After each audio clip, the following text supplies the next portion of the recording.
On January 24th, 2026, on a street in Minneapolis, a man named Alex Pretty was shot and killed by federal agents. What happened in that moment sparked a firestorm because two completely different stories emerged about who he was and what he was doing. Today, we're going to break down the facts, the evidence, and the chaos surrounding that fatal encounter. And this is the core of it right here. On one side, you have the official government account. Alex Pretty was a dangerous gunman who was about to massacre law enforcement. But then you have the witness account, a totally different reality. He was a nurse who was simply just trying to help a woman get up after she was pushed. How can two stories about the very same moment be so totally opposite? Well, that's the question we're digging into. So, to really get what's going on, we have to go back to the beginning. Let's start with the fatal encounter itself and piece together what happened on that cold January morning. Okay, so these are the facts, the things nobody disputes. The who? 37-year-old Alex Pretty. The what? Shot and killed by U.S. Border Patrol agents. The when and where? Around 9:05 a.m. in Minneapolis. But pretty much everything else about this story is fiercely contested. This timeline, pieced together from witness videos and reports, shows just how fast everything went down. We're talking about 5 minutes. At 9 a.m., federal agents show up at a business, and people start watching. 2 minutes later, Alex Pretty is seen filming them with his phone. Then, the flashpoint. An agent shoves a woman, Pretty moves to help her, and he's immediately pepper sprayed. And just 1 minute after that, he's on the ground, tackled by 6 agents, and at least 10 shots have been fired. It's an unbelievably rapid escalation. All right, now let's get into the messy part. The two contradictory accounts. We're going to put the official government claims side by side with what witnesses said they saw and what the video evidence actually shows. And the differences here are just staggering. The Department of Homeland Security says Pretty was brandishing a gun. Witnesses and videos show a cell phone in his hand. The feds say they fired defensive shots to stop a massacre. But get this, video shows they yelled gun a full 8 seconds after they already had him pinned to the ground. The official story claims he violently resisted, but the evidence shows a man who was pepper sprayed, tackled by a group of agents, and then shot while he was already dead.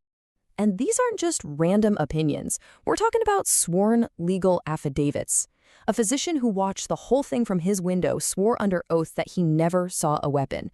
He also said that when he tried to give medical aid, agents blocked him, and he saw them counting bullet wounds instead of doing CPR. And another witness couldn't have been clearer in her sworn statement, saying the man did not approach the agents with a gun. He approached them with a camera. So, who exactly was the man at the center of all this? Federal officials were quick to label him a domestic terrorist, but when you look at his life, well, a very different picture emerges. Let's take a look at who he was. This is a really important piece of the puzzle. Alex Pretty wasn't some random guy. He was an ICU nurse at the local VA hospital taking care of critically ill veterans. Before that, a research scientist. He was a licensed RN, a legal gun owner with a permit, and had no criminal record to speak of, just some traffic tickets. I mean, that profile just doesn't line up with the government's portrayal. And the people who worked with him, like Dr. Dmitry Drakonia, chief of infectious diseases at the VA, felt the same way.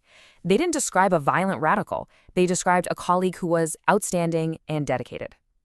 Dr. Draconia's words are pretty powerful. He wanted to help people. I'm just stunned. So you've got this chasm, this huge gap. On one side, you have the people who actually knew him, his colleagues, his neighbors, using words like gentle, calm, and not a violent person.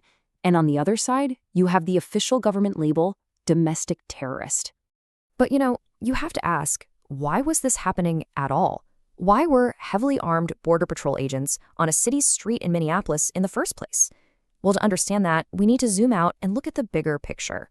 It was all part of something called Operation MetroSurge.